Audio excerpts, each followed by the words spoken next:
1월의 넷째 주입니다. 사도행전도 네 번째 시간이네요. 오늘도 말씀을 통해서 우리 살아계신 하나님을 더 알아가는 귀한 시간이 되기를 축복합니다. 오늘 본문은 예수님의 승천 사건을 기록하고 있습니다.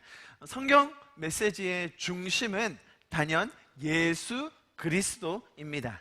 그분의 삶과 가르침뿐만 아니라 예수님을 향한 예언과 또 예수님께서 해주신 약속 등이 성경의 중심에 놓여 있는 것이죠. 그래서 구약의 내용을 한 문장으로 요약하자면 뭡니까?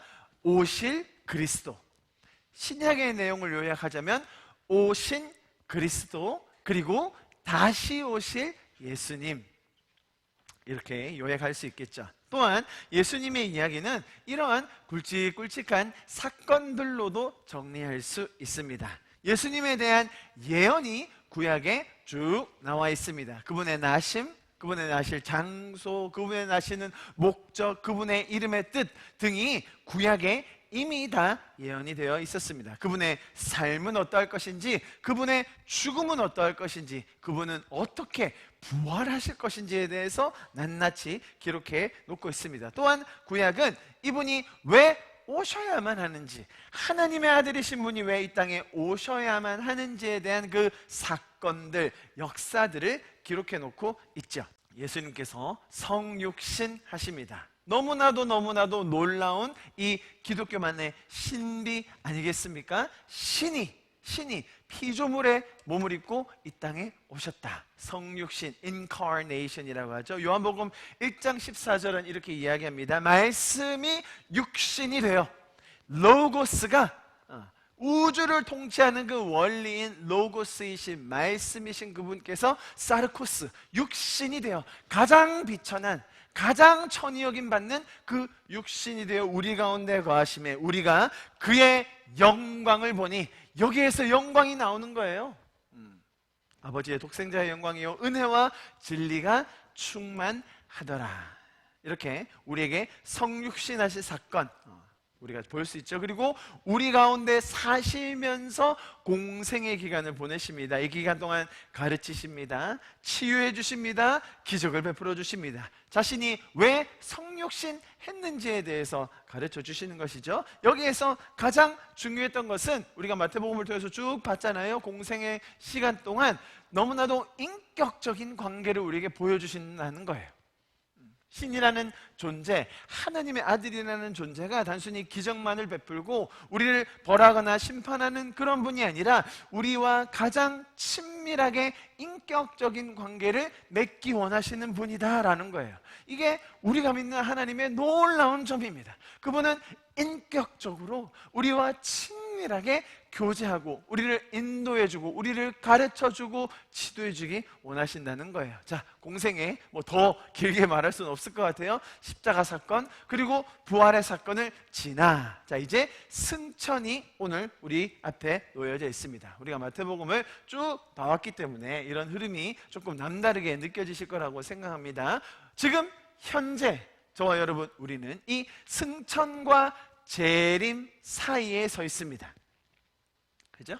승천하신 예수님과 이제 다시 오실 예수님, 그 중간에 서 있는, 살고 있는 저와 여러분들인 것이죠. 그것을 규명해주는 그 사건이 바로 오늘 본문에 있었던 바로 이 승천 사건이기 때문에 제가 이렇게 예수님의 삶을 쭉 한번 정리해봤습니다. 성경의 중심이 예수 그리스도이시다. 성경의 중심의 메시지가 그분의 오심과 사심과 죽으심과 부활하심과 승천과 또 다시 오심에 쭉 맞춰져 있는 거예요. 자, 그런데 아주 중요한 부분이 있는데요. 성경은 이렇게 예수 그리스도를 중심으로 흐름이 잡혀 있어요. 이런 지금 굵직굵직한 사건들을 보면 구약부터 신약의 끝까지가 다 보이지 않습니까? 성경이 강조하는 것은 이런 예수님 삶과 그분의 예언과 약속을 중심으로 이어지는 이 스토리가 단순히 예수님이 혼자서 일하시고 예수님이 독자적으로 오셔서 모든 일을 다 처리하셨다,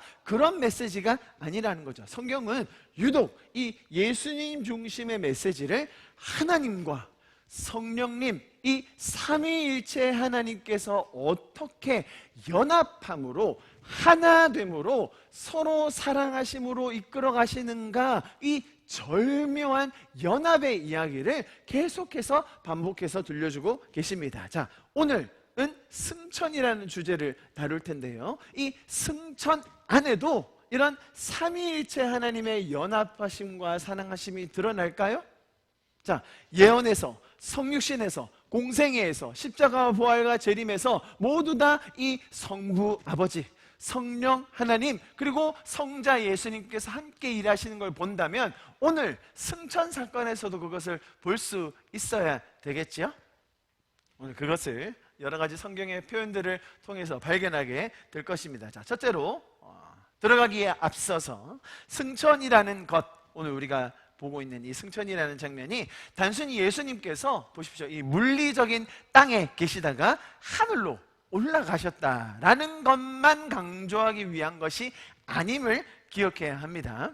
먼저 승천이 강조하려는 것이 아닌 것을 제가 몇 가지 말씀드려 볼게요. 보십시오, 제가 재밌게 표현해 놨어요. 예수님 증발설, 예수님이 사라지셨다는 거예요. 어디 가셨지? 우리 눈앞에 안 보이시고 이제 사라지셨다는 거죠. 이것을 강조하기 위한 게 아니라는 거예요. 두 번째, 아닌 것, 성령 바톤 터치설. 자, 이제 예수님 나는 가니까 자, 바톤 성령 받으시죠.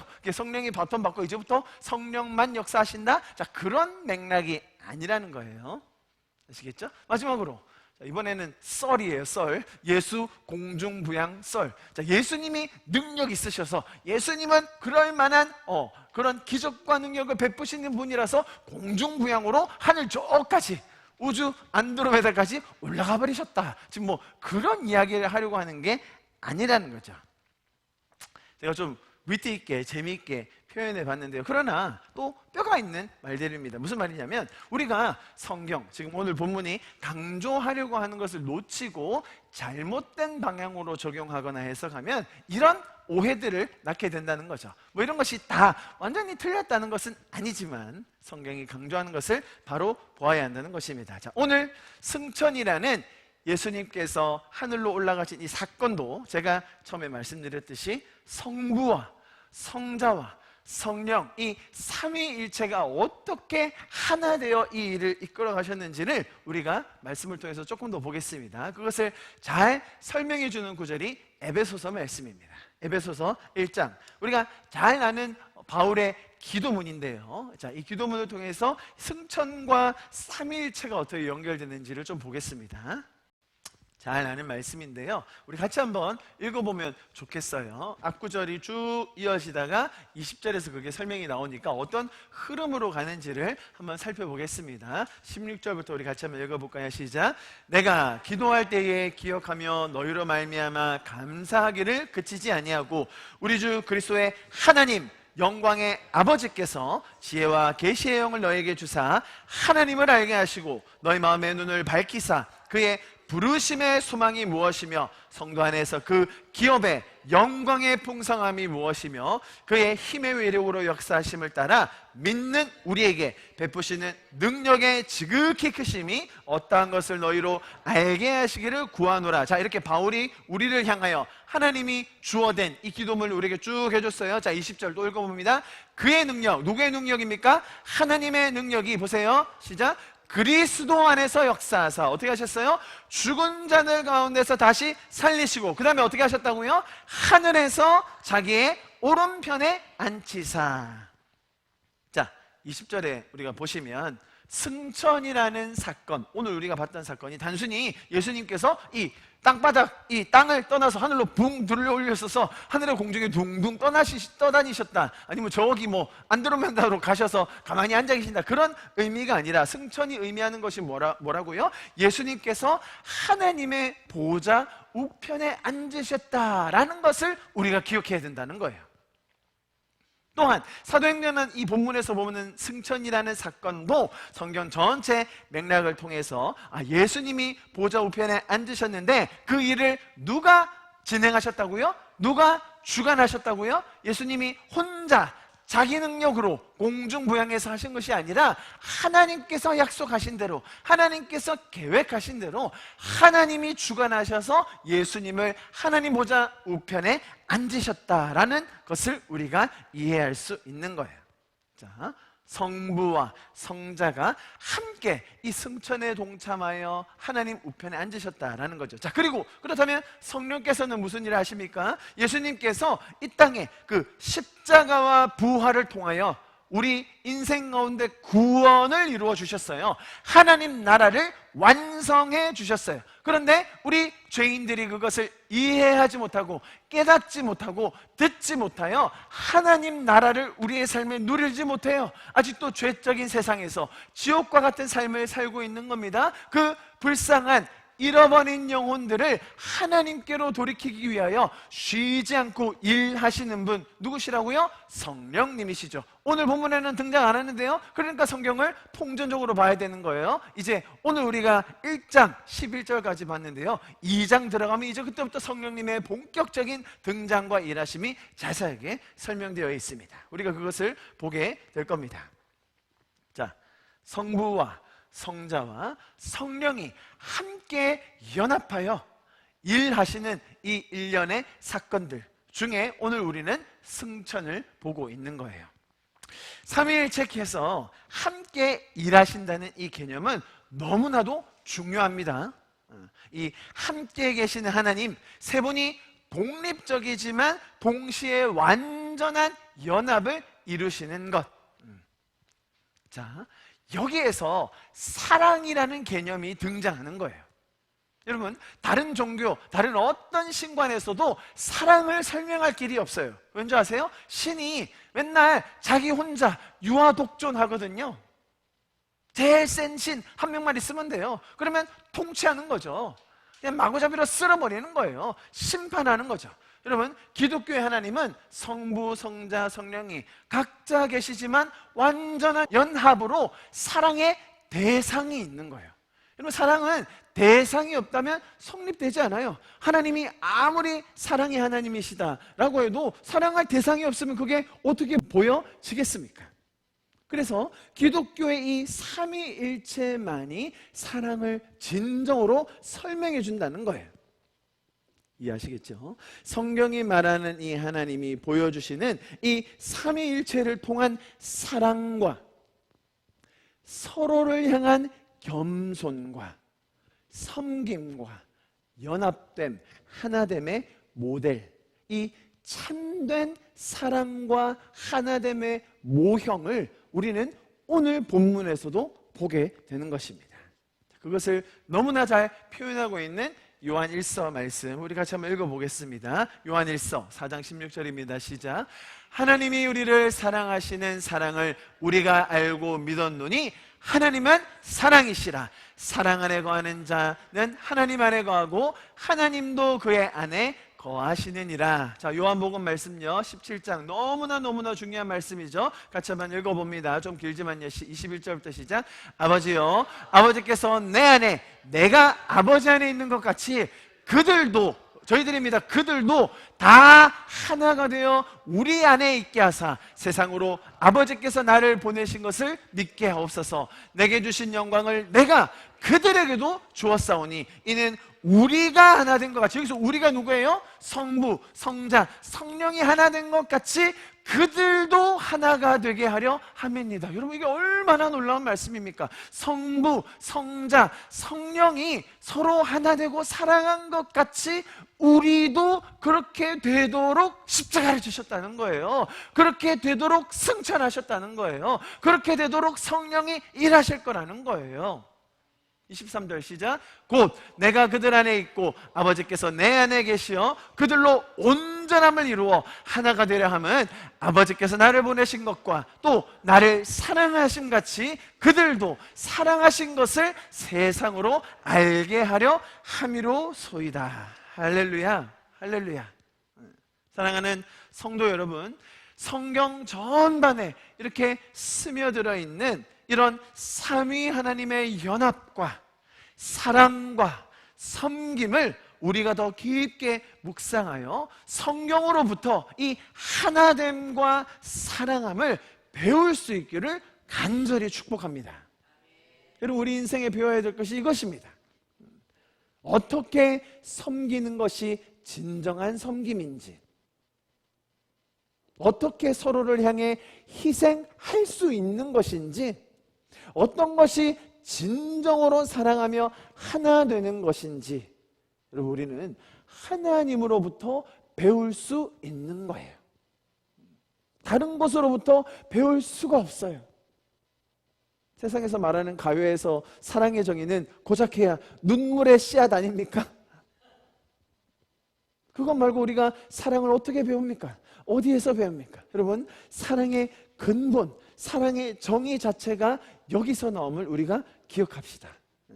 이 승천 사건이 단순히 예수님이 붕 떠오르셨다 그런 정도의 일이 아니라 어떻게 하나님이 계획하셨고 어떻게 함께하고 계시며 그 일을 어떻게 서로 섬기면서 성령까지 이어지는가, 이 사건을 통해 우리는 진정한 사랑의 모본을 이 사건을 통해서 보게 되는 것입니다. 우리가 이 하나님으로부터 배우는 사랑함과 하나됨을 더 누리고 또 나눌 수 있기를 간절히 소망합니다. 할렐루야. 우리 9절 말씀부터 또 다시 한번 보겠습니다. 그들이 보는데 올려져 가셨습니다. 어디로 가셨습니까?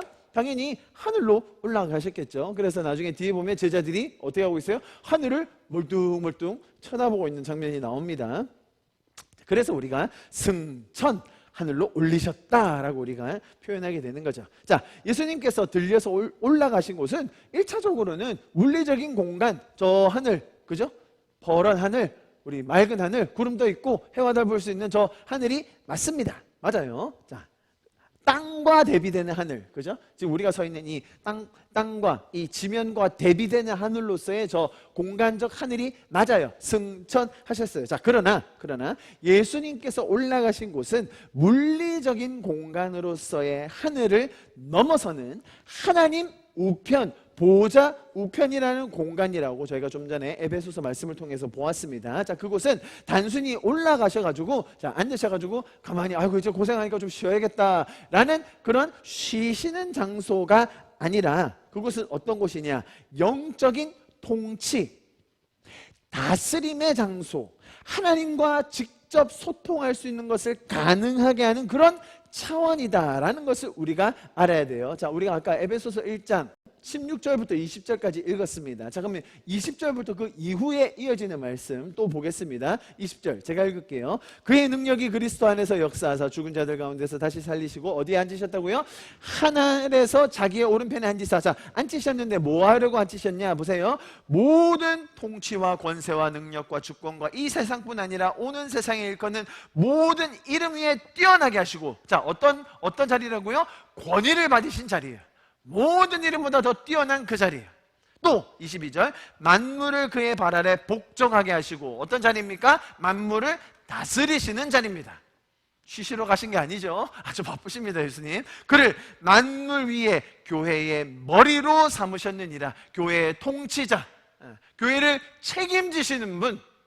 할렐루야. 23절 교회는 그의 몸이니 만물 안에서 만물을 충만하게 하시는 이에 충만함이니라. 우편에 앉으셨다는 그 뜻이 무엇인지, 그것을 충만함을 이루기 위한 그 자리임을 우리에게 설명해 주고 있습니다. 자, 다시 9절 봅니다. 예수님께서 이렇게 물리적 공간으로서의 하늘이 아닌 영적인 장소, 영적인 하늘로 올라가신 것을 우리가 보게 됩니다. 그리고 뭐가 예수님을 가렸다고 나오죠? 9절에 보면 구름이 예수님을 가려서 그들 눈에 보이지 않게 된 거예요. 그죠? 구름이라는 것은 성경에 많은 경우 하나님의 영광과 임재를 상징합니다. 하나님의 영광으로 인하여 그들이 더 이상 볼 수 없게 됐어요. 자, 그런데 이런 볼 수 없게 된 상황에서 제자들이 무슨 행동을 했는지 아세요? 아주 재밌게 표현되어 있어요. 10절에 보면 올라가실 때에 제자들이 어떻게 봤다고요? 제자들이 자세히 하늘을 쳐다보고 있는데, 자, 자세히 쳐다봤다라는 이 표현에서 자세히라는 단어는요, 아주 긴장하여서 열중하여 보고 있다라는 그런 의미예요. 특히 여기서 말하는 자세히 보고 있다라는 이 표현은 의학적인 용어예요. 의사들이 쓰는 용어라는 거예요. 그래서 의사가 진찰할 때 그런 환자들을 아주 자세히 살펴보고 있다라는 표현을 이 제자들의 모습을 그리는데 사용하고 있어요. 자, 오늘 이 구절 10절에 올라가실 때 제자들이 자세히 하늘을 쳐다보고 라는 이 구절을 저희가 전문용어로 하는 말이 있는데 그게 뭔지 아세요? 직업병이라는 거예요. 이 사도행전의 저자가 누구죠? 누가입니다. 누가의 신분이 의사거든요. 자기가 의사다 보니까 이 제자들을 보니까 마치 자기가 환자들 볼 때 열심히 보는 것처럼 그렇게 막 뚫어져 쳐다보고 있는 거예요. 그래서 제자들의 모습을 어떻게 표현했다고요? 자세히 마치 의사들이 환자를 진찰할 때 보듯이 하늘을 쳐다보고 있는 거예요. 자, 이러한 표현에서 우리가 알 수 있는 게 있는데요. 단순히 이런 물리적인 하늘, 예수님께서 물리적인 하늘로 올라가시니까 점점 더 멀어질 거 아닙니까? 하늘로 쭉 올라가시고 저기 점이 되고 막 뭐 안 보여가지고 더 이상 멀어져서 보이지 않았다. 지금 그런 뜻이 아니라 하나님의 영광으로 이제 아예 다른 차원으로 가셨기 때문에 그들이 아무리 자세히 보려고 끝까지 주시하여 보고 망원경으로 보고 관찰하려고 해도 보이지 않았다라는 말이 단순히 물리적인 거리가 아니라 이제 차원이 다른 곳으로 가시는 예수님의 모습을 우리가 보게 된다는 거예요. 하나님의 우편의 다스림이 있는 그곳은 사람의 육적인 안목으로는 볼 수 없다라는 그 한계를 설명해 주시는 거죠. 영적인 세상, 이 하나님이 다스리시는 이 통치를 사람이 아무리 육적으로 자세히 보려고 한들 이해하지를 못한다는 겁니다. 세상에서도 너무 동일하죠. 아무리 뛰어난 천재, 전문가, 학식 있고 유능한 사람이라 할지라도 영적인 영역을 이해할 수 있는 능력을 가질 수가 없어요. 오로지 하나님께서 주시는 은혜로 말미암아 성령을 통하여서 우리는 진정한 영적인 세계에 대한 눈을 뜨게 되는 거예요. 제가 이렇게 진정한이라고 강조한 이유는 영적인 어두운 세상과 또 빛의 세상이 있거든요. 일반적으로 사람들은 어두운 영적인 세상을 좀 보기도 합니다. 왜요? 우리 안에 영적인 DNA가 있거든요. 사람만이 영적인 존재거든요. 그래서 어두움의 그런 영적인 것에 끌리게 돼 있죠. 그러나 우리는 성령의 능력으로 하나님의 은혜로 하나님이 살아계시는구나, 사단이 이것을 방해하고 있구나, 이 두 쪽 다 균형 있는 진정한 영적인 세계에 대한 안목이 열린다는 것이죠. 여러분, 영적인 세상이 존재합니다. 이 어둠의 영적 세계, 하나님의 자녀들과 교회를 계속 망가뜨리려고 하고 부수려고 하는 어둠의 세력이 있고요, 그에 반한 성령님의 이 빛의 군대는 아직도 우리 교회를 승리케 하고 성도들을 보호하기 위하여 움직이고 계신 거예요. 우리가 하나님을 믿고 또 은혜를 누리며 그분의 뜻을 알고 사는 저희이기 때문에 사실 우리가 지금 살고 있는 이런 이 땅의 삶보다 영적인 그 세계가 더 실제하다는 것을 우리는 다 잘 알고 있습니다. 우리는 하나님께서 육체를 입으셔서 이 땅에 오시기로 결정한 이 세상에 속한 육적인 존재들이에요. 우리가 다 몸뚱이를 가지고 있습니다. 예수님께서 말씀이 육신이 되어라고 할 때 그 육신을 우리는 다 가지고 지금 이 땅에서 육적으로 세상에 속하여 살고 있어요. 그러나 우리 성도들은 이런 육적인 세상과 오늘 예수님께서 승천하셔서 하나님 보좌 우편에 앉으신 그 영적인 세상을 동시에 경험하고 동시에 소통하여 영향을 끼칠 수 있는 유일한 존재라는 거예요. 여러분, 동물들은 영적인 세상을 알지 못합니다. 동물들은 영적인 존재가 아니에요. 동물들이 천사를 볼까요? 오늘에 나온 본문처럼? 모르죠. 그거는 봐도 모른다는 거죠. 그리고 구원의 은혜를 경험하지 못하여 하나님과의 회복을 누리지 못하는 사람들, 아직 구원받지 못한 사람들도 마찬가지죠. 이런 영적인 세계에 대해서 어두운 면은 알 수 있을지언정 하나님이 말씀하시는 그 빛의 세계, 생명의 세계를 알지 못한다는 겁니다. 그래서 사람들은 이런 영적인 DNA를 가지고 있기 때문에 나는 죽으면 어떻게 되지? 내가 신에게 벌 받는 거 아닌가? 삶의 의미는 뭔가? 난 어떻게 살아야 하나? 라는 영적인 고민들을 할 수밖에 없다는 거예요.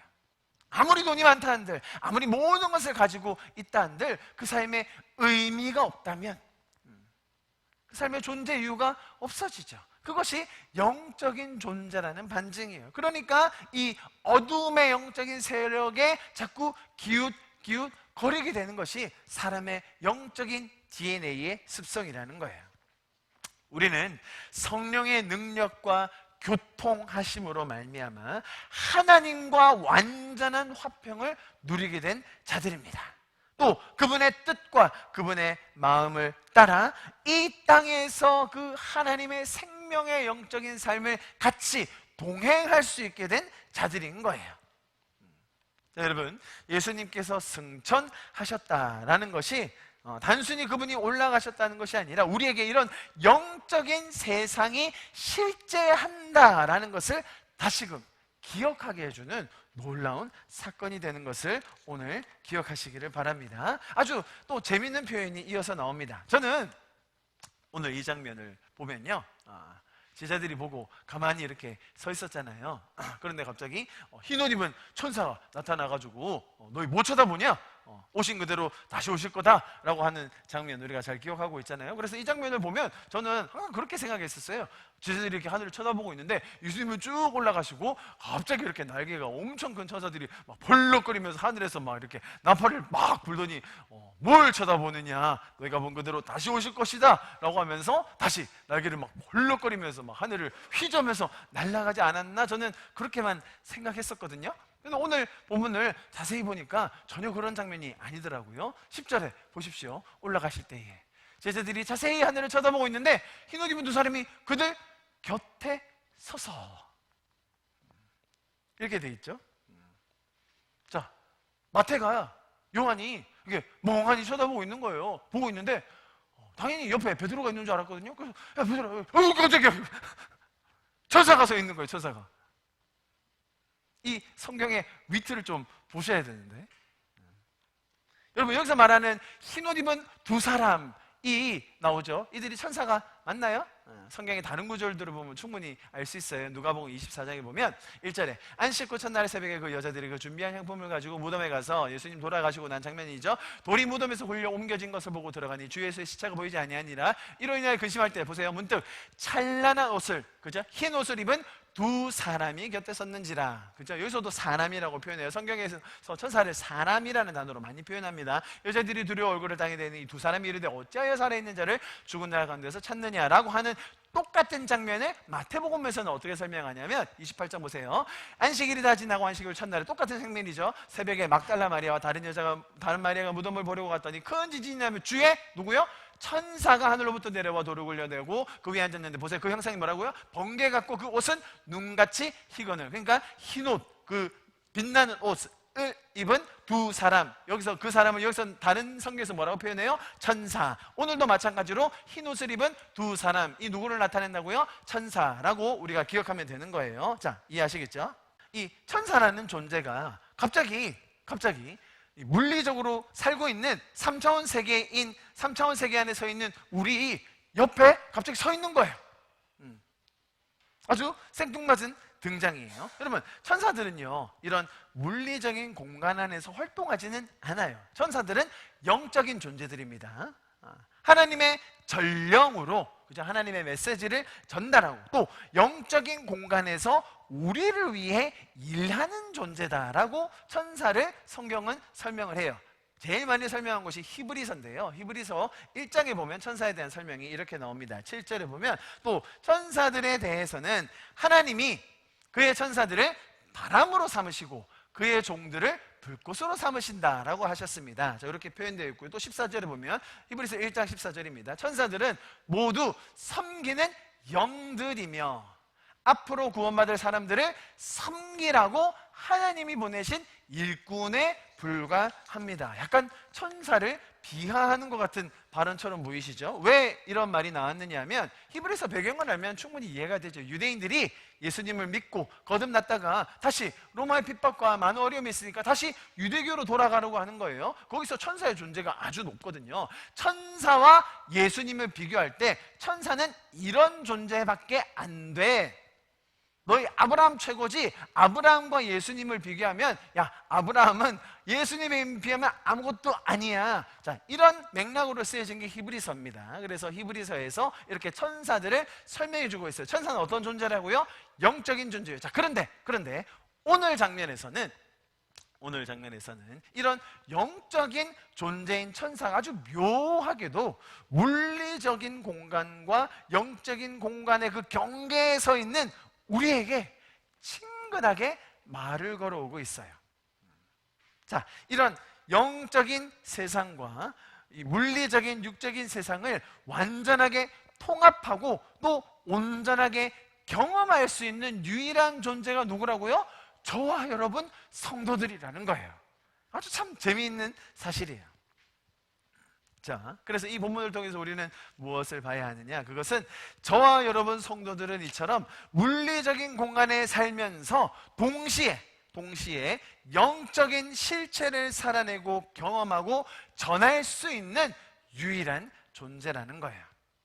이 영적인 실체가 있다는 것을 우리는 기억해야 하고 또 세상적 가치 체계와 다른 이 영적인 성도의 삶을 살 수 있다는 것, 그것을 우리는 이 승천 기사에서 또 천사들의 등장을 통해서 다시 한번 깨닫게 되는 겁니다. 자, 이 천사들의 등장과 함께 천사들이 전하여주는 메시지를 또 우리가 오늘 보게 됩니다. 제자들도 함께 듣습니다. 보십시오. 이르되, 천사들이 이 제자들, 하늘을 멀뚱멀뚱 자세히 쳐다보고 있는 제자들을 향하여 말합니다. 이르되, 갈릴리 사람들아. 좀 기분 나쁘죠? 아니, 좀 품위 있게 말이죠. 예수님의 제자들아 하든지, 아니면 부활을 경험한 사람들아, 좀 이렇게 좀 격식 있고 좀 우리를 세워주면서 말하면 어디 덧납니까? 이 말이 무슨 말이냐면, 부산 영도 촌놈들아. 영도 분들이 많으시고, 뭐 저도 영도 출신이라 셀프 디스를 좀 해봤습니다. 딱 그 표현이잖아요. 이 갈릴리 사람들아. 안 그래도 이 출신 밝히기가 좀 깨름칙한데, 아니 괜히 이렇게 들춰내시나? 잘 아시듯이 여러분, 이 갈릴리 나사렛 지역은 예수님이 활동하신 곳이기도 하지만 사람들에게 굉장히 천대받는 지역이 있습니다. 마태복음 21장 10절에 예수께서 예루살렘에 들어가시니 온 손이 서성하여 이르되, 이가 누구냐 하거늘 우리가 이르되 갈릴리 나사렛에서 온 부산 영도에서 나온 선지자 예수니라. 요한복음 1장 우리 잘 알고 있죠? 43절, 이튿날 예수께서 갈릴리로 나가려 하시다가 빌립을 만나 이르시되 나를 따르라 하시니, 빌립은 안드레와 베드로와 한 동네 베세다 사람이라. 빌립이 나다나엘을 찾아 이르되 모세가 율법에 기록하였고 여러 선지자가 기록한 그 일을 우리가 만났으니 요셉의 아들 나사렛 예수라. 나다나엘이 이르되, 아이고 나사렛에서 그 영도 촌곳에 무슨 선한 것이 날 수 있느냐. 빌립이 이르되 와서 보라 하니라. 자, 이 천사들이 말하는 이 적나라한 호칭, 이 갈릴리 사람들아 라는 것이 우리에게 무엇을 이야기해 줄까요? 우리는 우리가 어디에서 왔고 또 우리가 얼마나 죄적이었으며 스스로의 힘으로 할 수 없었던 자들인 것을 잘 알고 있는 사람들입니다. 과거를 부정하거나 부인하지 않습니다. 이것이 기독교의 힘이에요. 대부분의 사상과 종교에서는 더 강해진 모습, 더 나아진 모습, 더 발전되고 개선된 모습만 강조해요. 과거의 실수투성이었고 수치스러웠던 모습은 감추기 일쑤예요. 기독교의 메시지는 뭡니까? 가장 미련하고 연약한 우리를 부르셔서 승천을 바라보게 하시고 또 재림을 알게 하시고 기다리는 자들로 또한 부활을 몸소 체험하여 그 죄사함의 영광을 전할 수 있는 자들로 이 부족한 저와 여러분을 세워주셨다는 것입니다.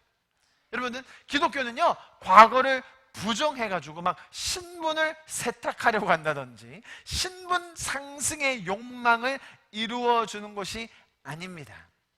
성경은 우리가 새로운 피조물이다, 우리가 새로운 존재가 되었다는 것을 가르쳐 줍니다. 그렇기 때문에 우리는 과거가 부끄러운 자들이 아닌 것입니다. 오히려 그런 나를 살리시고 그런 나를 구원하시고 생명을 누리며 나눌 수 있도록 인도하여 주신 주님을 찬양하게 되는 줄 믿습니다. 여러분, 이들은 아직 갈릴리 사람임이 분명합니다. 그러니 하늘을 멍하니 쳐다보고만 있었죠. 하늘을 왜 계속 쳐다보고 있었겠습니까? 이들이 아직 이해하지 못하는 거예요. 예수님이 그토록 얘기해 주셨건만, 하나님 나라에 대해서 이야기해 주셨건만, 이들이 꿈꾸는 것은 고작 이스라엘 나라 회복 아니었습니까? 예수님께서 말씀하셨던 그런 예언들과 약속들과 가르침들을 아직 이해하지 못하고 있었던 것이죠. 더군다나 자기들의 욕망, 자기들의 소망, 그래 이스라엘 나라를 회복해야지, 요거는 이뤄내야지, 그래도 내가 이 땅에서 이렇게 하면서 살아야지 라는 내 아집, 내 고집, 내 욕망에 아직도 사로잡혀 있는 갈릴리 사람들이었어요. 그러나 이런 갈릴리 사람임을 면치 못할 것만 같은 제자들이지만 이들이 곧 성령을 받게 됩니다. 그리고 성령님의 인도하심과 가르치심과 생각나게 하심을 통하여 이런 자들, 이런 부족했던 자들이 하나님 나라를 이해하게 될 뿐만 아니라 생명을 무릅쓰고라도 그 부활과 구원을 증거하는 자들로 변해가는 과정을 우리가 사도행전을 통해서 보게 될 거예요. 할렐루야. 그것이 저와 여러분의 스토리가 될 줄 믿습니다. 우리의 과거와 우리의 죄악과 우리의 수치스러웠던 것들이 우리를 올가맺고 붙잡는 것이 아니라 성령님의 일하심과 예수님의 죽으심과 부활하심을 통해 우리가 새로운 존재가 되어 그 하나님 나라를 전하는 자들로 하나님께서 저와 여러분을 세워 가실 줄 믿습니다. 아멘. 자, 그래서 우리가 지금 보고 있는 11절 말씀, 이르되 갈릴리 사람들아 어찌하여 서서 하늘을 쳐다보느냐, 너희 가운데서 하늘로 올리신 이 예수는 하늘로 가심을 어떻게 한다고요? 본 그대로 오시리라. 자, 예수님의 재림이 얼마나 구체적인 것인지, 얼마나 확실한 것인지를 이야기해 주셨고요, 또 예수님께서 재림하시는 방법도 아주 구체적으로 설명해 주고 있습니다. 그죠? 너무나 쉽고 명백하게 이야기해 주세요. 어떻게 오신다고 합니까? 이들이 본 그대로 오신다고 했습니다. 본 그대로가 뭐예요? 예수님이 육신의 몸을 가지신 채로 어디로부터 옵니까? 저기 바다 밑에서 올라오십니까? 산속에서 막 터널을 뚫고 나오십니까? 구름을 여시고, 그죠? 구름에 가리셔서 보이지 않게 된 그대로 구름 속에서 나타나실 거예요. 우리가 다 봤어요. 거기 있었던 사람들이 다 본 그대로 우리 눈에 보이게 오실 거예요. 그를 찌른 자도 보게 될 거예요. 예수님께서 다시 오심을 모든 사람들이 동일하게 보게 될 겁니다. 할렐루야. 이렇게 주님의 재림은 너무나 명백하며 우리에게 단순하게 설명해 주는 것이 오늘 승천 장면이라는 거예요. 우리나라에 자칭 예수, 자칭 보혜사, 자칭 성령이라는 분들 꽤나 많이 계십니다.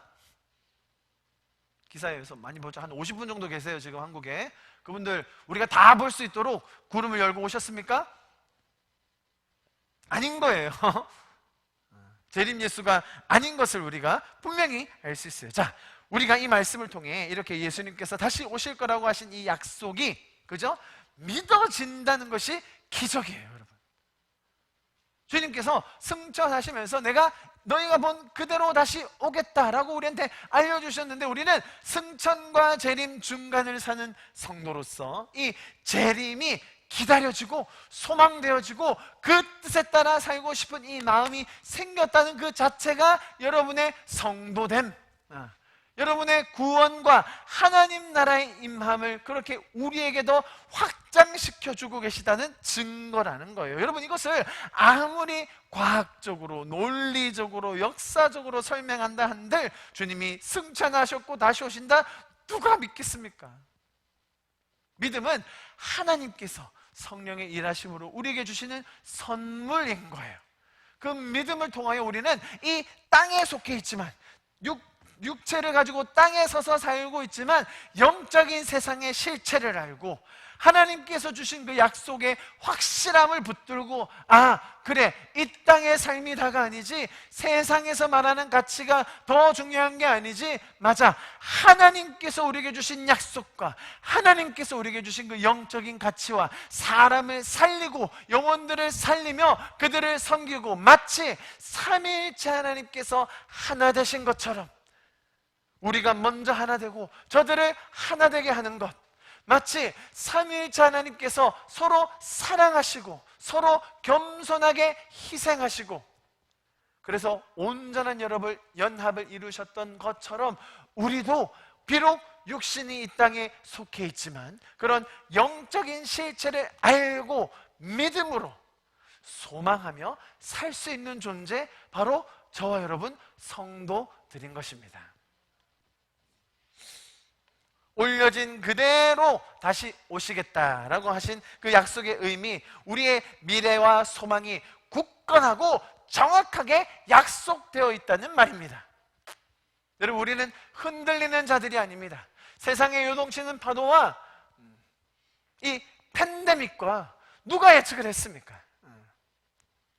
아무도 알 수 없는, 한 치 앞도 모르는 그런 미래라고 하는 그런 말 속에서 우리는 아주 든든한 닻을 내리고 확실한 돛을 세워 하나님과 함께 동행할 수 있는 자들이 된 것입니다. 왜요?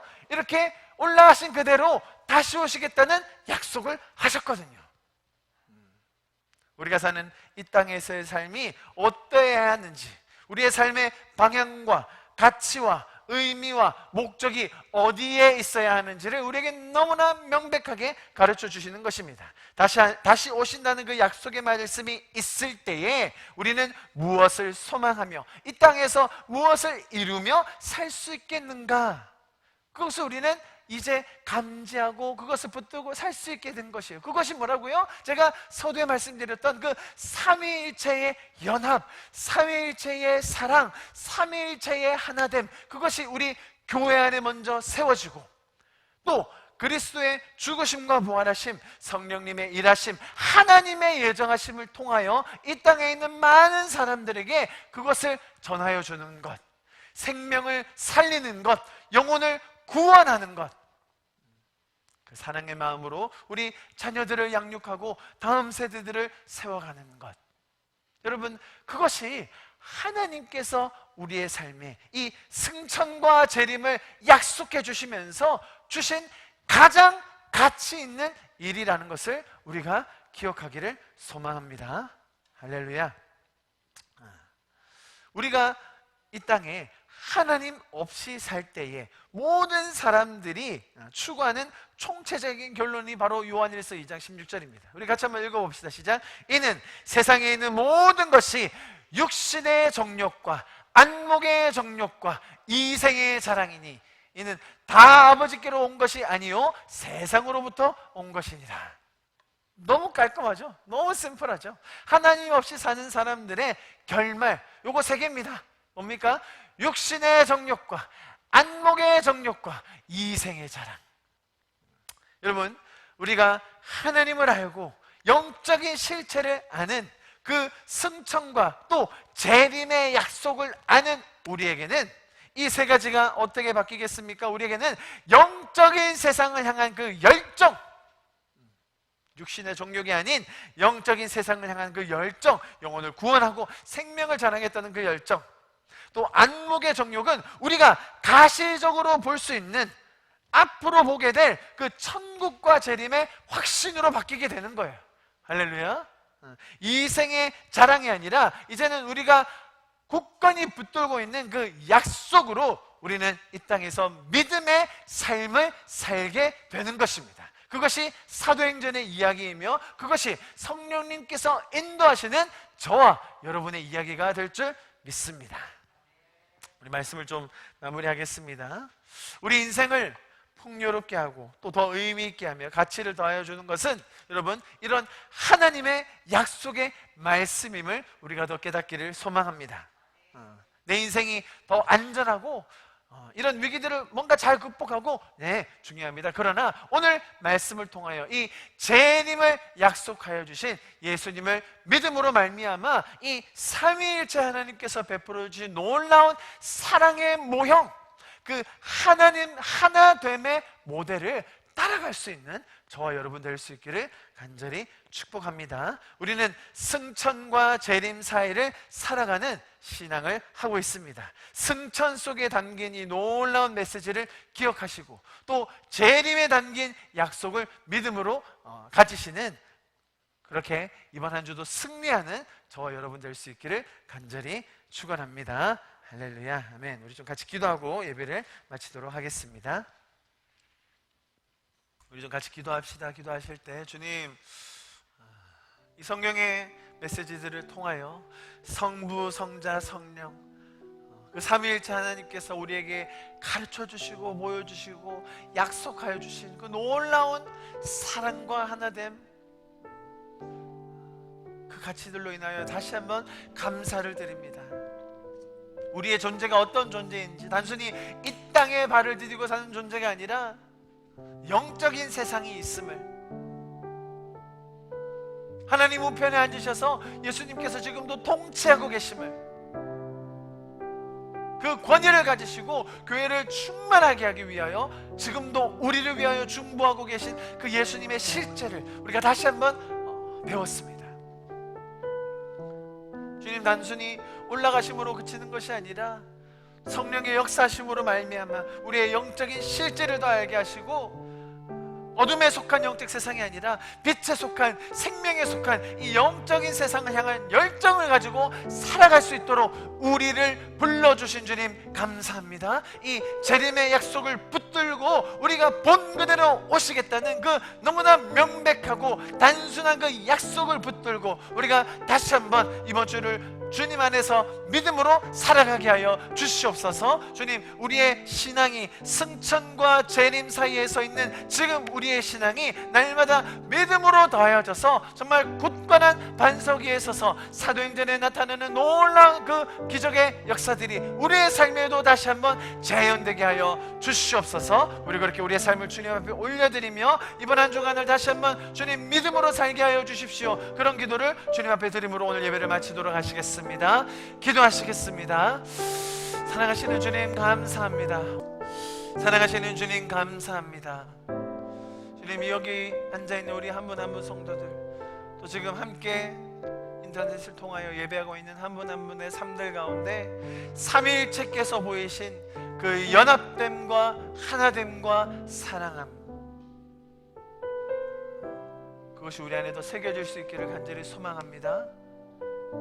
단순히 개념으로만 머무는 것이 아니라 우리가 성경을 통하여 이 삼위일체 하나님 또 예수님의 삶을 통해 그 섬김이 무엇인지, 희생이 무엇인지, 서로 사랑하는 것이 무엇인지를 실제적으로 배우고 또 누리고 나누는 저희가 될 수 있기를 간절히 기도합니다. 주님, 우리는 비록 이 땅에 발 디디고 있지만 하늘의 천사를 대할 수 있는, 천사가 우리를 지지해주고 예수 그리스도께서 우리를 중보하고 계신 십자가로 대속받은 성도들임을 우리가 이 시간 다시 한번 배워서 알게 되었습니다. 주님, 우리에게 주신 그 승천의 장면과 또 재림의 약속을 기억하여 지금 이 순간을 사는 믿음의 성도들이 되게 하여 주시옵소서.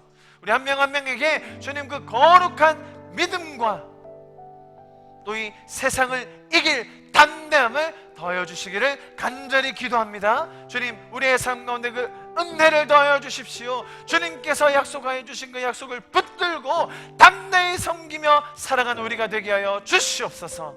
세상의 불확실성과 위기 가운데 주님 우리가 위축되지 아니하며 오히려 살아계신 하나님과 동행할 때에 우리 안에 할렐루야 주님을 찬양하는 역사가 날마다 더 풍성해지게 하여 주시옵소서. 이 모든 말씀 살아계시고 우리를 위해 일하시며 약속하시는 그 예수 그리스도 이름으로 축복하며 기도하였습니다. 아멘. 아멘.